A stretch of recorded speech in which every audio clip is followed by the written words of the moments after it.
Olá!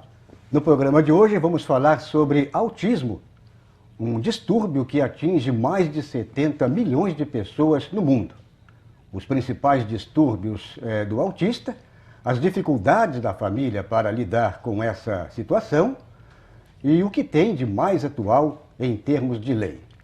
Estas e outras questões vamos falar com as nossas convidadas, a professora Cristiana Tramonte, do Centro de Ciências da Educação da UFSC, e ela também é mãe de um menino autista. E a Letícia Baldasso Moraes, ela é representante do projeto Onda Azul, que aplica o projeto, inclusive, com autistas. E ela faz mestrado no curso de Educação Física da UFSC. Lembrando que este programa vai ao ar pela TV UFSC e também pelas nossas redes sociais. O Ciência Notícia já está no ar.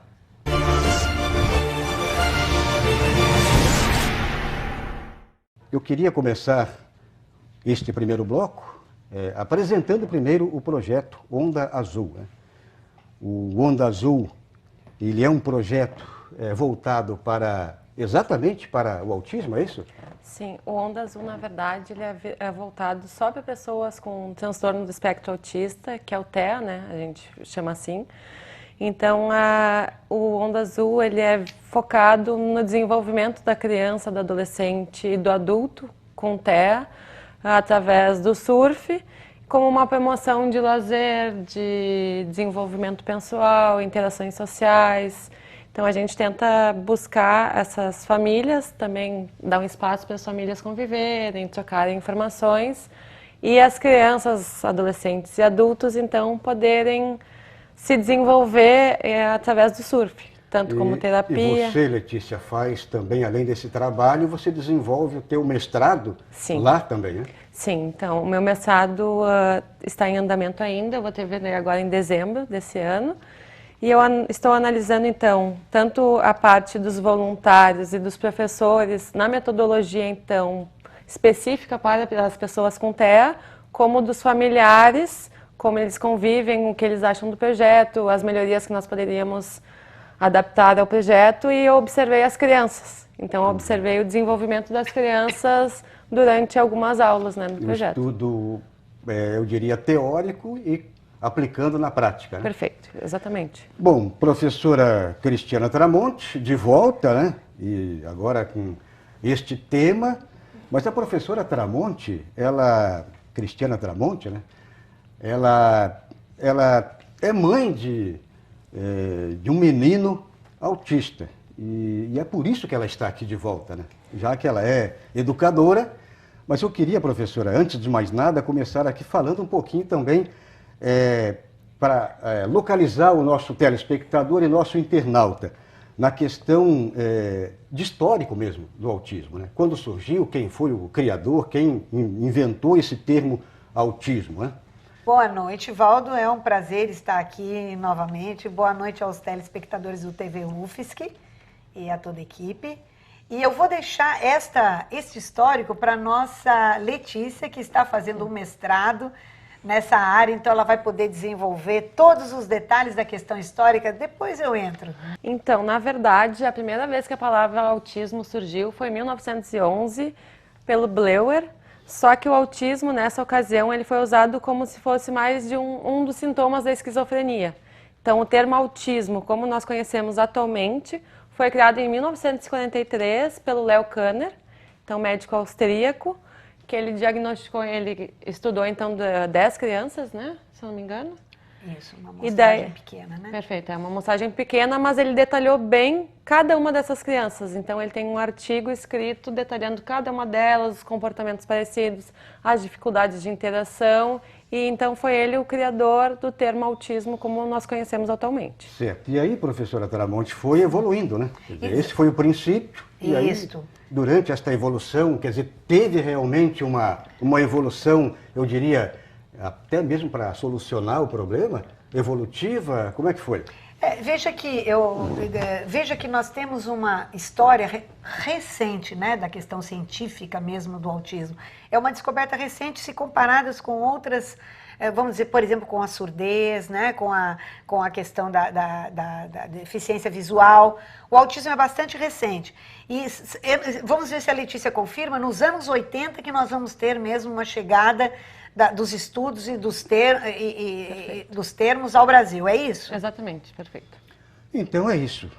Agora, eu queria, para fechar este bloco, eu queria falar do distúrbio, né, ou seja, dos problemas em si mesmo. E acredito que a professora que convive com uma pessoa que tem esse distúrbio, né, autista, o autismo não é uma doença. Não é uma doença. É um distúrbio. É uma síndrome. É uma síndrome. É uma síndrome que tem diversas implicações. Normalmente nós pais, o que nós notamos de início é a questão da fala, normalmente, né? E da falta de interação social e da forma peculiar de brincar. É isso que um pai, uma mãe vai notar logo ao início. Né? Normalmente, as brincadeiras, elas não são brincadeiras características das crianças típicas. Nós não usamos o termo normal, anormal, nós não usamos isso. Nós usamos típicos, para aquele padrão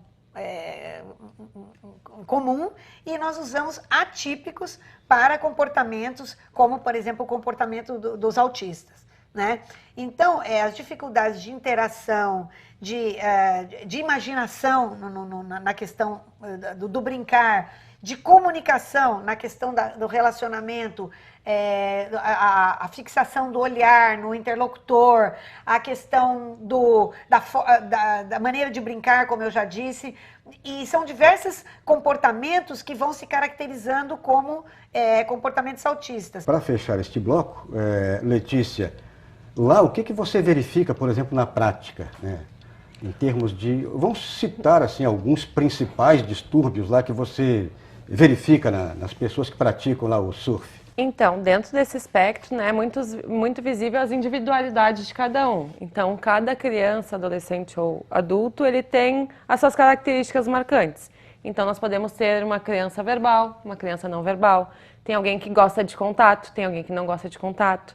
Então, nós, por exemplo, como professores ali, nós temos que saber se a criança, por exemplo, permite que a gente encoste nela ou não. Então, tem que perguntar antes para os pais, olha, como funciona com a criança em casa, como é que vocês fazem para nós termos a melhor forma de interagir com ela, para que ela possa desenvolver mais. Uhum. Mas, então, bem praticamente, tem crianças, então, que a gente pode ajudar a subir na prancha. Tu pode pegar pelo colo e botar ela na prancha. Tem crianças que tu dá a prancha e deixa ela fazer o que ela quiser, entendeu? Se ela quiser só botar a mão na prancha, ela vai só botar a mão na prancha. Estamos hoje falando sobre autismo, um distúrbio que atinge mais de 70 milhões de pessoas no mundo.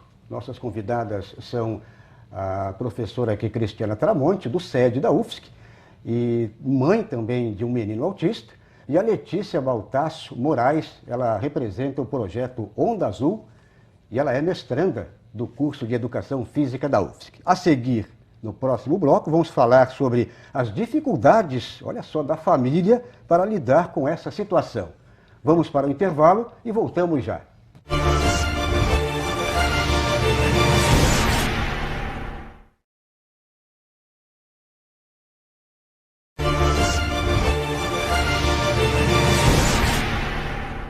Estamos de volta com o Ciência Notícia, hoje falando sobre autismo, um distúrbio que atinge mais de 70 milhões de pessoas no mundo. Nossas entrevistadas são a professora Cristiana Tramonte, do SED da UFSC, e ela também é mãe de autista, e também a nossa outra convidada aqui, a mestranda em Educação Física pela UFSC, a Letícia Moraes. Agora, neste segundo bloco, eu queria, entrar mais um pouco no assunto mesmo, na questão prática, né? E as dificuldades, por exemplo, da família, professora, você que tem um menino autista, é uma dificuldade não só, mas diretamente para a mãe, porque queira ou não, a mãe está ligada, eu diria quase que diretamente com a criança, né? Mas para a família em si, né? É isso? Sim. Existe um grande desconhecimento em relação ao autismo. Então, esse já é o primeiro impacto, né? Existe no Brasil uma preparação deficiente dos profissionais em relação à questão do autismo. Então, a desinformação gera o preconceito. Então, o maior desafio de ser familiar de uma pessoa com autismo é justamente as barreiras sociais que vamos encontrando ao longo de todo o contexto social. Todo o contexto social, começando a escola, os lugares públicos, os lugares que apresentam espetáculos de arte. Você vai ter dificuldade de circular em praticamente quase tudo, né? Não pelo autista em si, mas pelo desconhecimento, pelo preconceito de não conseguir trabalhar com a diversidade do ser humano. Né? Então, e o desconhecimento gera, então, o afastamento, a tentativa de exclusão. É muito difícil ser familiar de uma pessoa com autismo. Já melhorou muito nos últimos, eu comentava aqui, 10 anos para cá. Há um avanço com as legislações pertinentes ao autismo, com as legislações que defendem a diversidade, com as legislações que protegem contra o preconceito em geral. Isso repercute na questão do autismo, né? Quer dizer, se torna mais fácil você circular, conviver e viver com uma pessoa com autismo. Mas ainda são muitas as barreiras, e eu diria que as maiores barreiras são da sociedade em si. Agora, Letícia, você como profissional de educação física lá, você tem algum relato importante, por exemplo, de pais lá que até mesmo, de repente, passam um relato lá para vocês dessas dificuldades que eles têm em casa, quer dizer, como pai, como mãe, como a família em si também, né? Diversas, né? Até eles, uma das coisas que mais está saindo na pesquisa é a oportunização deles frequentarem a praia novamente. Porque o que acontece? Às vezes eles se trancam tanto que nem mais ir para a praia eles se permitem. Porque tem toda uma preparação com o autista, que ele gosta de rotina, então tu quebrar essa rotina, tu ir para a praia, tu tem toda uma função que tu tem que organizar as tuas roupas, tem que organizar a comida que ele vai levar, se ele tem algum brinquedo que ele se sinta mais confortável, tem que levar junto. Daí talvez na praia ele vai sair correndo. E como processo pedagógico, é interessante quebrar essa rotina. Exatamente. Né? Já que você é profissional da área. Uma das melhores coisas do surf, na verdade, é a imprevisibilidade. Tu nunca sabe como vai estar o mar.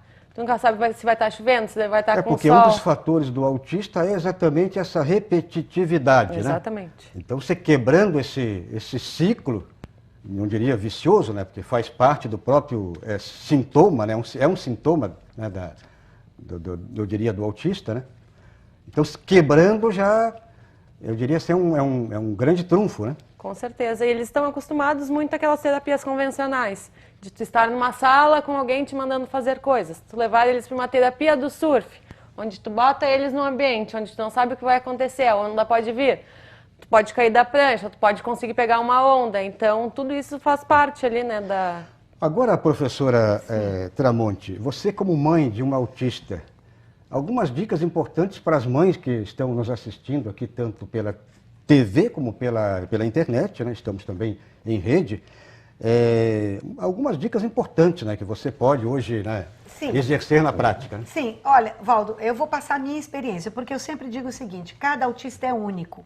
Então, o que eu vivi com meu filho, o que eu penso que é adequado ao meu filho, pode não servir para o filho de uma outra pessoa. Na minha experiência, eu tomei a seguinte linha. Quando me foi feito o diagnóstico de que ele tinha uma inteligência típica, vamos dizer assim, a inteligência dele era uma inteligência, podemos dizer, dentro do padrão, embora o comportamento todo fosse autista, eu disse o seguinte, então tá bem, então eu vou educar a minha maneira. Eu, na verdade, procurei não seguir muitas... métodos existem, são respeitáveis, são admiráveis, o ABA, não tem manual, o DIT, então, não tem um manual que você possa seguir, né? No caso do meu filho, eu vi que a melhor coisa que eu tinha a fazer é jogá-lo no mundo, no bom sentido.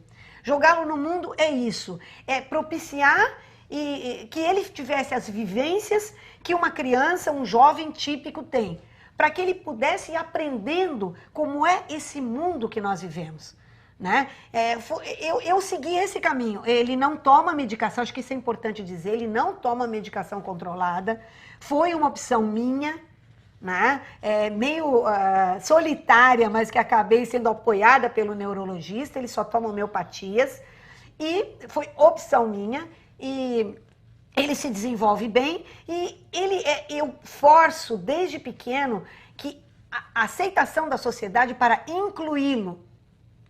Ir no cinema, ir Ou seja, uma vida show típica, comum como qualquer outra pessoa, entre aspas. Uma vida comum. Eu normal, falei, né? eu não sou especialista em autismo, eu não tenho, digamos, manual para como proceder com o autismo, eu vou colocar ele na vida.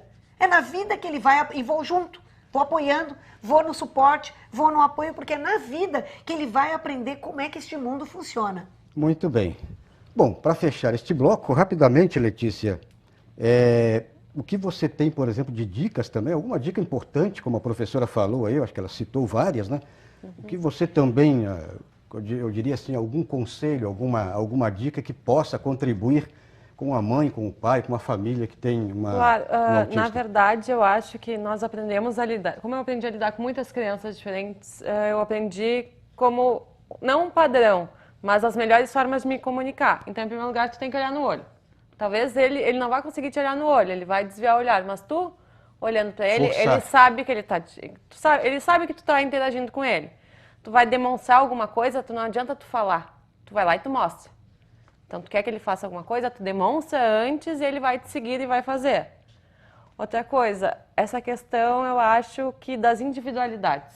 Não adianta tu achar que vai ter um manual para lidar, que o teu filho vai ser igual ao filho do fulaninho, que vai ser igual ao filho do ciclano.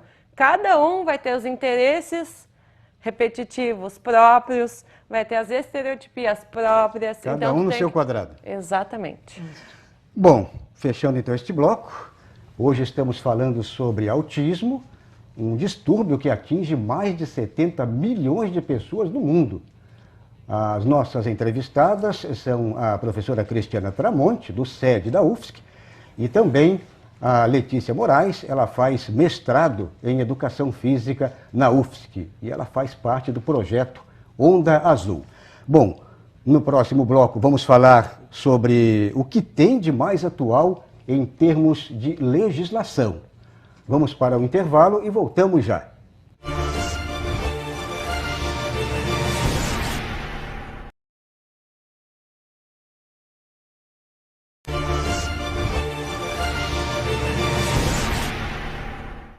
Estamos de volta com o Ciência Notícia, o programa que aborda assuntos do meio científico.